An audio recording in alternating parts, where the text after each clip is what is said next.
Assalamualaikum. Waalaikumsalam.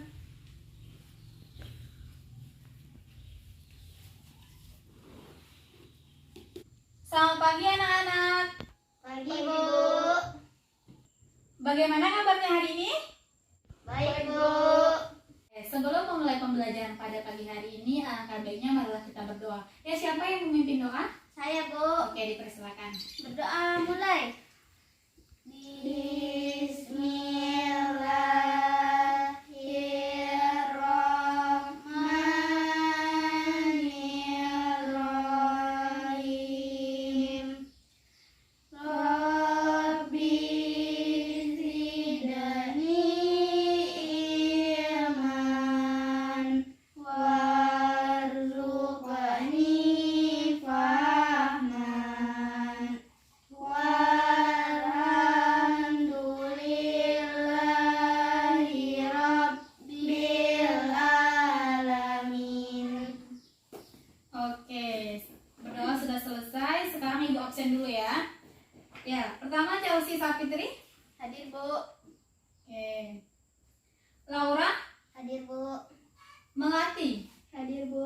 Oke. Nah, sekarang kita lanjut pembelajaran pada pagi hari ini. Tema 6, dibuka tema 6-nya tentang energi dan perubahan. Nah, sekarang kita buka di halaman 2. Sudah dibuka halaman 2? Sudah, Bu. Oke, di halaman 2 di sini kita mengamati dan dibaca dulu ya.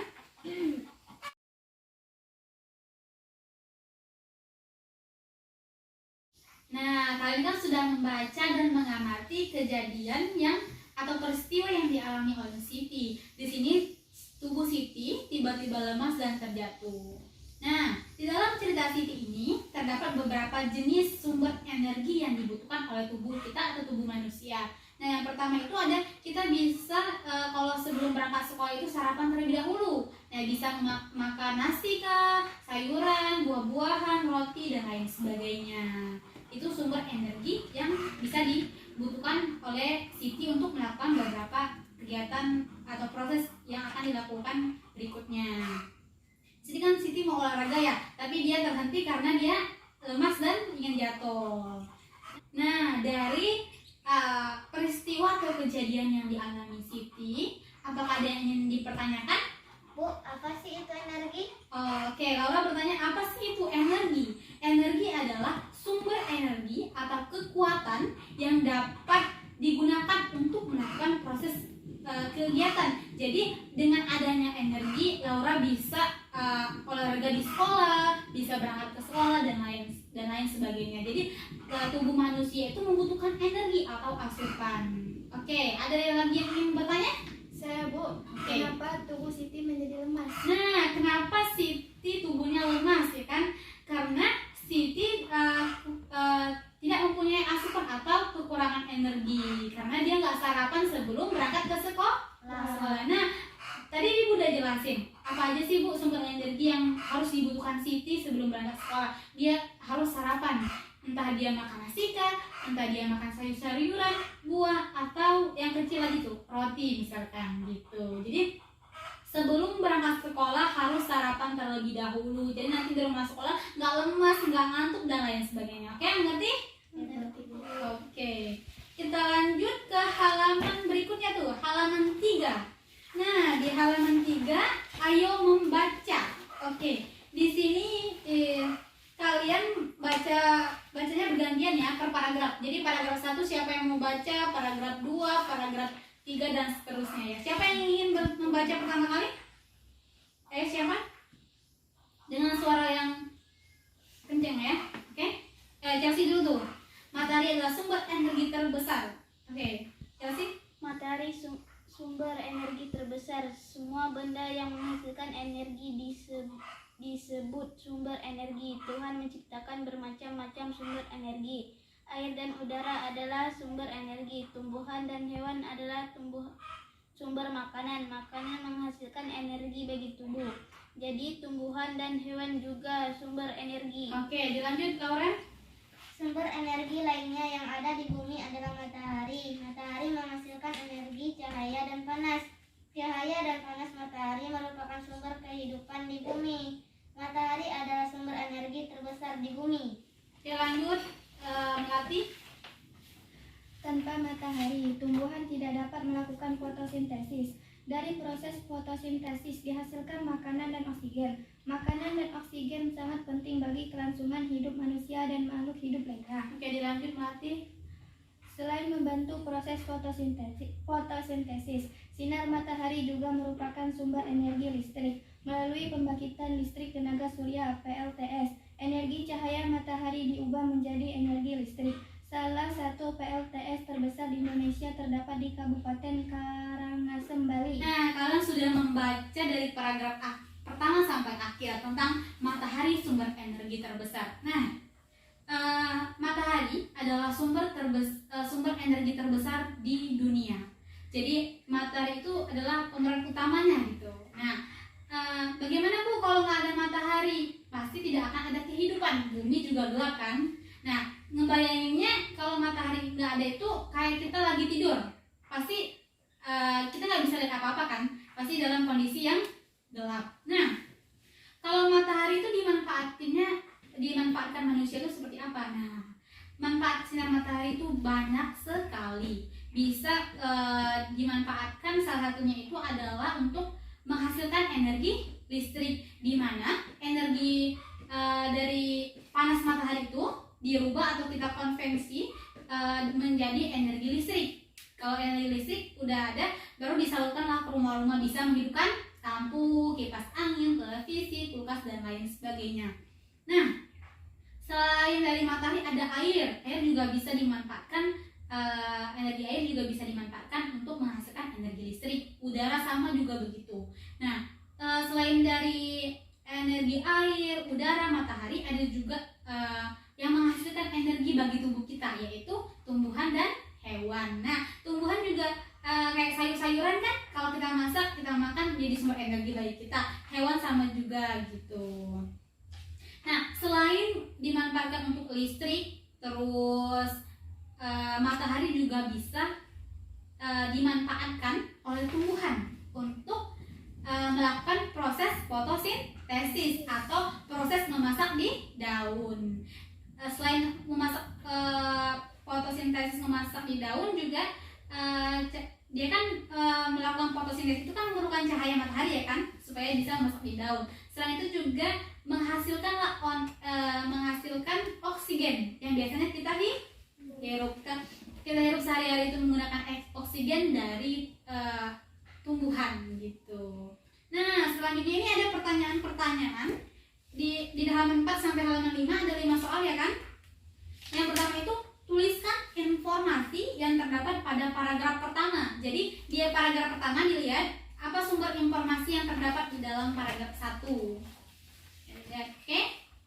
Yang kedua, paragraf keberapakah terdapat informasi tentang sumber energi. Jadi di dalam paragraf berapa yang menjelaskan tentang sumber energi. Yang ketiga, apa manfaat energi panas matahari? Tadi kan udah ibu jelasin tuh manfaatnya untuk apa. Listrik, gitu kan? Nah, listrik juga bisa. Dan lainnya ya, harus 3. Terus yang keempat, apa yang dihasilkan dari proses fotosintesis? Tadi apa? Fotosintesis masak di masak kan? Fotosintesis proses masaknya tumbuhan itu. Apa yang dihasilkan dari proses fotosintesis? Udah. Kelima, mengapa matahari disebut sebagai sumber energi terbesar di bumi? Oke, dijawab dulu ya.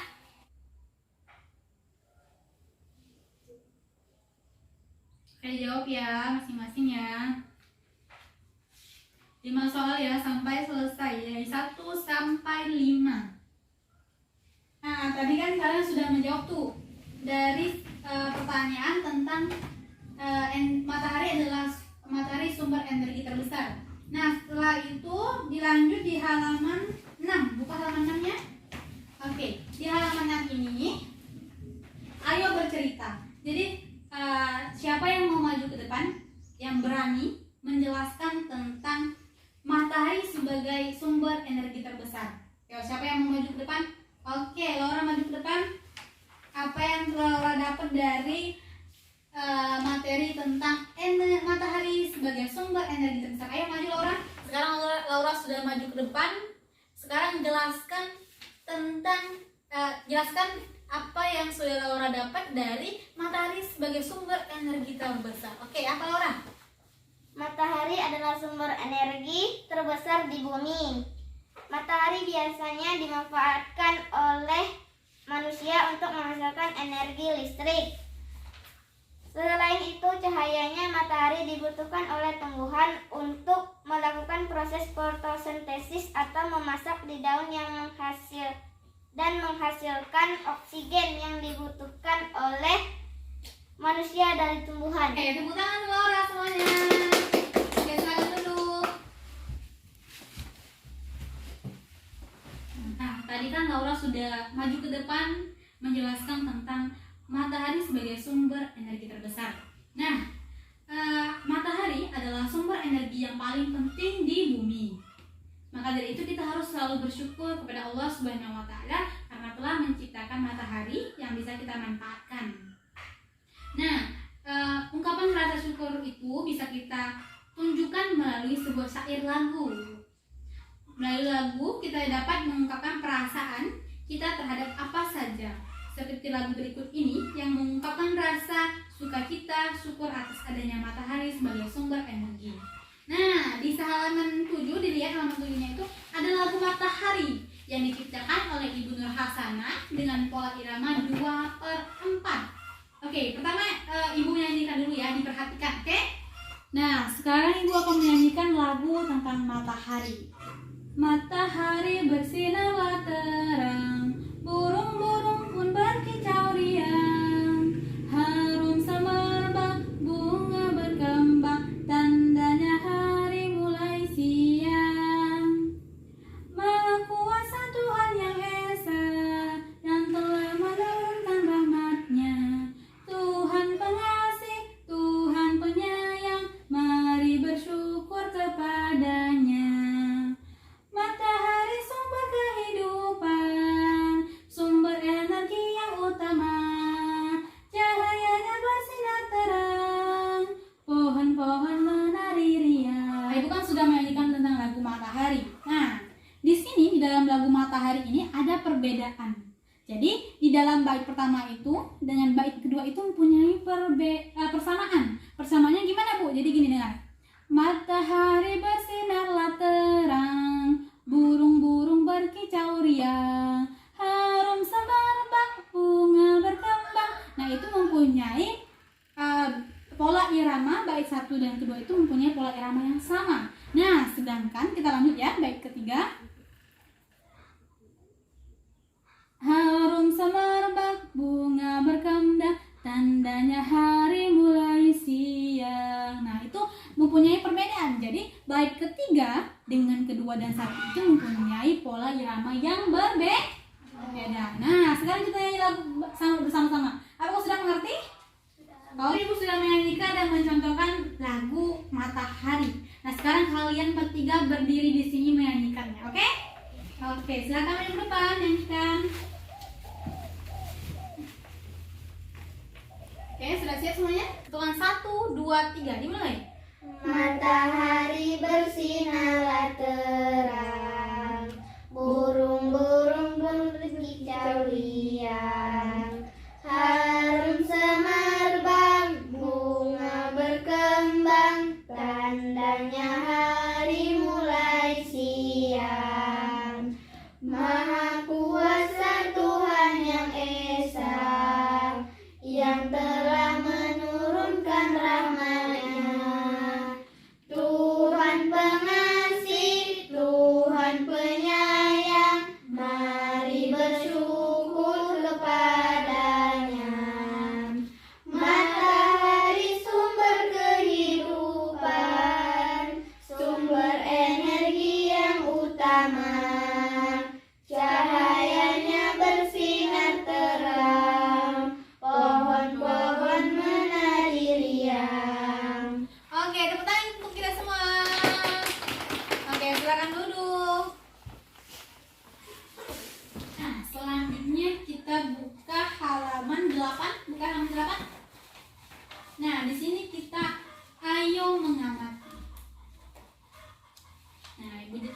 baca Ibu jelaskan dulu ya.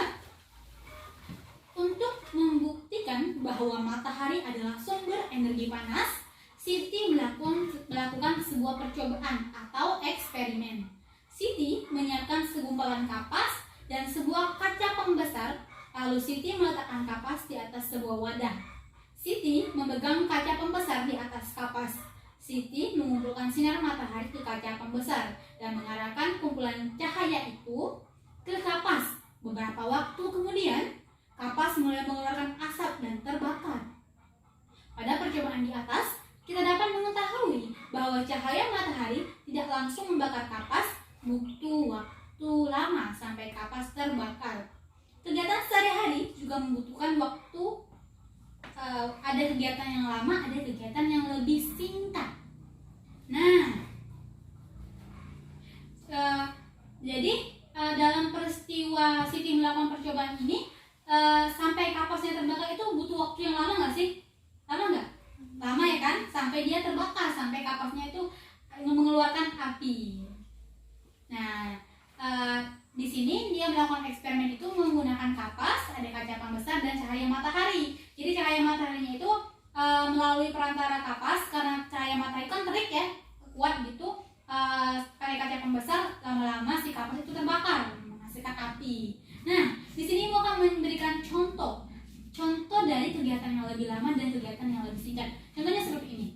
Misalkan Laura sedang minum air putih 1 gelas, sedangkan Chelsea makan mie 1 mangkok. Kira-kira duluan siapa? Duluan Laura apa duluan Chelsea yang habis? Kira-kira siapa? Laura kan? Berarti waktu Laura itu lebih singkat daripada Chelsea yang makan mie. Itu contoh dari peristiwa yang lama dan yang lebih singkat. Nah, contohnya lagi. Ini kan posisi rumah Chelsea dan Ipa kan berhadapan ya. Berarti jarak ke sekolahnya juga sama. Sedangkan Chelsea berangkat ke sekolahnya itu jalan kaki. Sedangkan Ipa naik motor. Kira-kira duluan siapa yang sampai ke sekolah? Kira-kira siapa? Karena Chelsea naik motor kan? Karena Ipa jalan kaki, Ipanya di belakang. Sedang Ipa lagi jalan di aspal. Sedangkan Chelsea sudah nyampe di sekolah. Berarti itu adalah si Ipa mempunyai waktu yang lebih lama, sedangkan Chelsea lebih karena mengendarakan berangkatnya dengan kendaraan sepeda motor ya kan. Berarti itu contoh dari kegiatan yang lama dan yang lebih singkat. Udah ngerti kan? Jadi kegiatan yang lama itu seperti apa, kegiatan singkat itu seperti apa. Udah ngerti?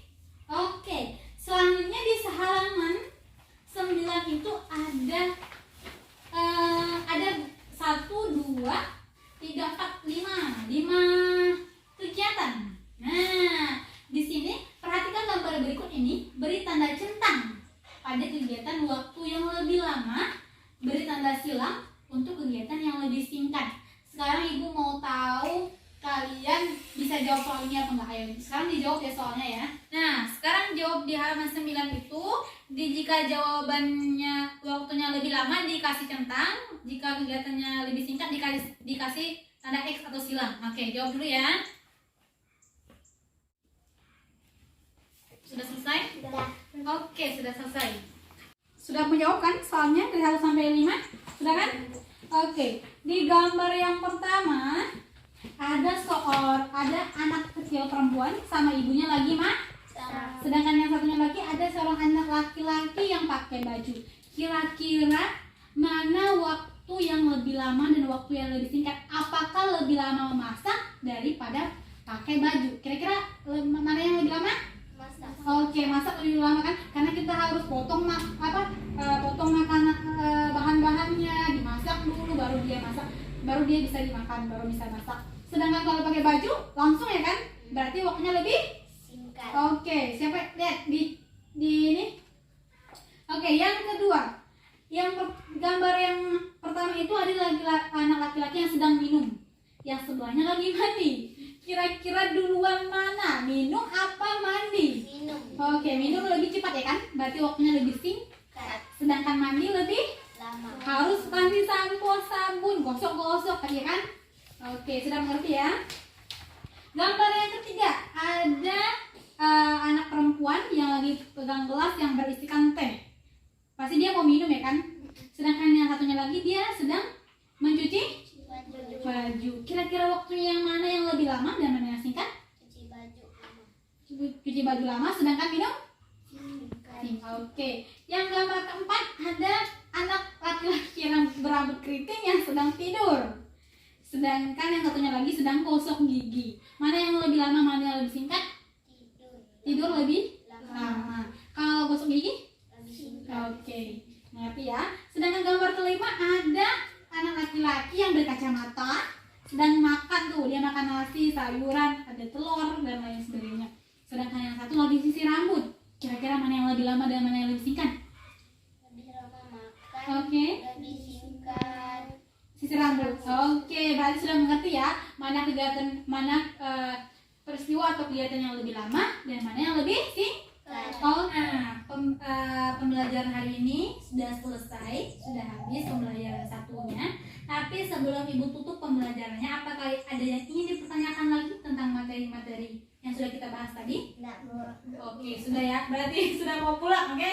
Nah, sebelum pulang dibereskan dulu tuh, buku-bukunya ditutup, pulpennya dimasukkan, nanti dirapikan. Oke, sudah. Nah, alangkah baiknya sebelum pulang, marilah kita berdoa. Ayo sih dipimpin doa sebelum pulang. Berdoa mulai. Bismillahirrahmanirrahim. Alhamdulillahirabbil alamin. Amin. Berdoa sudah selesai. Alangkah baiknya kita mengucapkan hamdalah. Alhamdulillah Rabbil Alamin. Oke. Assalamualaikum.